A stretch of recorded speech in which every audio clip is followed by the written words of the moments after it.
So tuloy mga paps, kakabit tayo ng ating wire para sa camera mga paps. So ito yung bagong labas ng wire. So dito kasi mga paps sa bagong mga bahay, bago mag-wiring, magkakabit muna ng mga CCTV camera para ma-secure yung mga wire. So ito yung ating Cat 6 wire mga paps. Gagamitin sa ating CCTV camera, pwede sa internet, pwede sa video intercom, at kahit sensor, mga smoke alarm, pwede rin yan. Yung nga lang, medyo may kamalan yung presyo na yun. So disclaimer lang, dito po ay nagpo-promote ng kung anong brand. So gagamit tayo ito ng puller para sa ating panghila, at gagamit tayo ng lubricant para magaan hilahin lang at madulas lang. Right? So ang gagawin natin yan, balatan natin yung ating isang Cat 6 para isuot natin sa ating puller. Then after nun, itari naman natin yung ating isang wire, kasi dalawang wire natin hihilahin, isang hilahan lang. So dalawang roll yung natin available. So para di matanggal, gamit yung electrical tape. Yan. Pag ano naman ang electrical tape, kailangan maigpit para hindi matanggal yung ating tinari na Cat 6. So ano naman yung ating electrical tape dyan, dito na 3M. Tapos kuha tayo ng lubricant, lagyan sa basahan, tsaka natin ipunas dun sa pinakadulo ng pinagtalian natin ng electrical tape para smooth lang ang paghila. Right? So yung ating tubo na 3/4, yung maluwag. So ano paps, dito natin tumakbo yung ating wire galing doon sa loob. So from dito naman, papunta naman siya doon sa kasama ko. Kita niyo ba? Doon. Kaya medyo malayo. Tapos doon naman ang location ng ating wire, ating drop na camera. Ayan, pinakakanto na yan dyan, saka yung sa kita yun. So ganun pa rin mga paps ang ating diskarte nito para makalipat doon sa kabila. Tarik natin yung ating wire at ganun pa rin, lagyan natin ng lubricant para madulas lang. Right?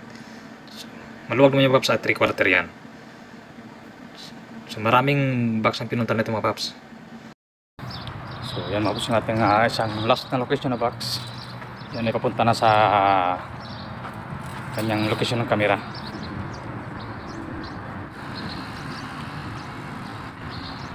Okay.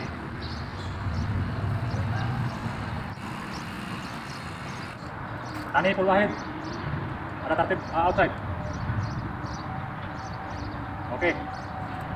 So ang gagamit na ng unit mga paps ay IP camera na. So kaya isang wire lang ng Cat 6 ang naka-install. So back to back yung ating camera dyan. Meron sa labas at saka meron sa loob.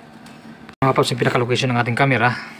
So ayos lang natin. So spare lang tayo dyan ng kalating metro para sa connection ng camera.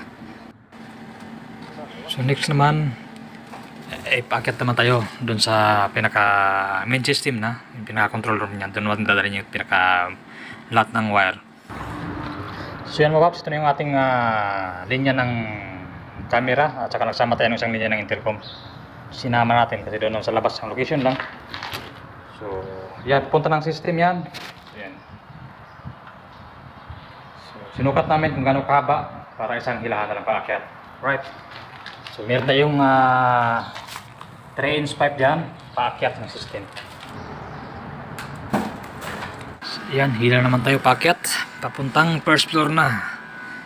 At isang box na lang para makapunta na ng pinaka-control. So ito na yung location ng first floor mga paps. At papunta na dun sa kabilang box. Ito yung pinaka-final box ng kabila. Palas! So ito yung ating pinaka-control room mga paps. Dito naman maglalagay yung ating system. So dito sa area na to, isang system ng CCTV at saka isang system ng mga sensor. At maglalagay din tayo ng temporary power para pansamantala magagamit niya na yung kanyang CCTV camera. So yan mga paps, tapos tayo maglatag ng wire. Right? So nakabit na natin dito. Ito yung paglalagyan ng system dito, lalagay niya lang yung kanyang box dyan. Right? So yan yung ating temporary power. Yan mga paps, hanggang dito lang muna ang ating video. Kung saan man tayo naroon, ingat-ingat tayo lagi at God bless po sa ating lahat. And see you around mga paps.